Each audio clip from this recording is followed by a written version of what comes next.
Okay. This is the pump that I was telling you about. It's got a little breakaway piece of plastic on the hole right there. And when you put the drill in there, it goes into that thing, and then you just turn it clockwise with it. Usually an 18-volt drill will do it. That's your reservoir for your hydraulic. It is not hydraulic fluid. It's Dextron 3 automatic transmission fluid. Hydraulic fluid is too thick for wintertime use. So they put Dextron 3 ATF fluid in it. This is a kill switch for your battery power. Like if you're storing the camper not under power, then you would turn this off by that, and that will keep your batteries from running down. You got two 6-volt marine batteries, and they're on a tray, and they will slide out to you. And you can maintain the batteries. You can take the caps off and check the water level. If you're going to leave it plugged up a long time, you need to check the water level at least once a month in your batteries. Even though it's a trickle charger, it will actually boil the water out of the battery after a while.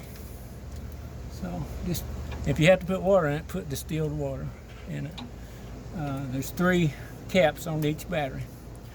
The 6-volt marine batteries seem to hold their power better than a 12-volt car battery. They will maintain their power better. They're heavier seals or whatever you call them things inside. And what Butch was alluding to a while ago was putting 2 more of these batteries over here and using a solar panel on top of the coach to charge those batteries. And that way you can about run your lights anytime you want to, you know, and you wouldn't be draining. It would actually be coming off the batteries. This right here is the level. I don't know if you can see it. There's no mark other than about halfway or a little better. If you have to add fluid to this thing, there's a cap on top of it, and you're going to have to get you one of those funnels that flexes, you know. If you have to add ATF fluid to it for whatever reason, make sure all the slides are in and the back legs are up, because if you put fluid in it with everything out, if you put too much in it, it'll shoot it out when you bring it back in. It'll overflow. So let's say it got to where it was slow to come in or dragging or whatever, and you look there and you can't see any level, then yeah, you would put some fluid in it, but close everything up before you do it. That way you won't have a mess in there to clean up. The rest of this is, you know, all wired. That thing's got all your hydraulic fluid going to it. It's a self-bleeding system also. So if it gets air in it, it will bleed itself off by pushing the slides in and out and the legs up and down. And that little thing at the very top there, that little spigot looking thing coming out, that's where the air will come out of the system. So you don't have to take nothing apart to bleed it. And that usually doesn't happen unless, say you take the slide halfway out and right back in, that'll let air get in there.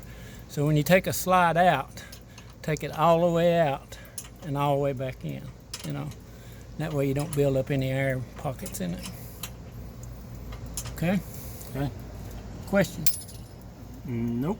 Okay. This is what? LP gas. Okay. All right, you have 2 40-pound tanks, and they're on a tray, and they slide out to you. That right there. This is the regulator. Whichever way this air or whatever is pointing, see, it'll do both ways. That means it's working that tank. I've got that tank shut down because it has an automatic switchover. If you run this tank out, even though it's pointed this way and that tank's open, it will automatically switch over and start drawing gas from the other tank. And what that will do is run you out of gas. You don't ever know. If you run out with this one and that one closed, all you got to do is come out here, flip it around and open that one, and you've got a tank, fresh tank, and you can take this one off a lot easier and you can get that one out. Take this one to your park or wherever you're going to get it filled and let them refill it for you. So You can fill this one, and does it put fuel in that one? No, or no. Oh. That's what I'm saying. Use that one as a backup, as an emergency. What will happen if you've got that one open, even though you're working off of this one, it will equalize itself and start drawing gas out of that other one while you're using it, and then it'll run you out. So I would rather be out for a few minutes with one tank than completely out with two tanks. See, that'll give you time to switch over to that one, take this tank out, go get it filled and put it back in. It's a lot simpler to take this one out. You unscrew that black thing there, lift it up and take the line loose and just lift it off. If you want to take the back one out, you got to take all that stuff loose, the regulator and everything. And then these things weigh 74 pounds loaded, so they're a pain to move around. They hold a little over 8 gallons. They rate them as pounds, but they sell it to you as gallons. Go figure it out. I don't know. Now your heater runs off these, right? It does. And it won't run off electricity. No. So you're going to be burning this gas regardless. I mean, Yes. as long as you run your heater. Yeah. What else runs off these? The gas stove. Gas stove. Excuse me just a minute. Okay, so the only thing in the unit running off this LP gas, as long as the unit is hooked to electricity, is the gas stove and the heater. Is that correct? Yes. Okay. It's not, it only uses gas when you're using it. If it's sitting there and you're not got it on, it's not using any gas. Now, your hot water heater is run off of gas. And this is an instant, or what they call an instant hot water. It's a Truma. It doesn't have a tank per se. You know, most water heaters have 10, 12 gallon water tanks. This one doesn't have one because it heats the water as you call for it. So it really doesn't use that much gas, you know. Actually, this little old black thing here does hold a little bit of water. It stages the water as it's coming through, you know, to get it hot. Off and on switch out here. Inside, you got to turn the gas switch on.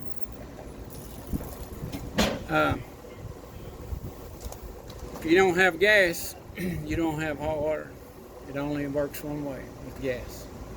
Even though the battery is running the electrical part of it, it won't heat unless you have gas. So that's another reason to manage your gas. If you're somewhere where you can't get gas, you know, you want to make sure you got enough to do to take your shower, wash your hands, what have you.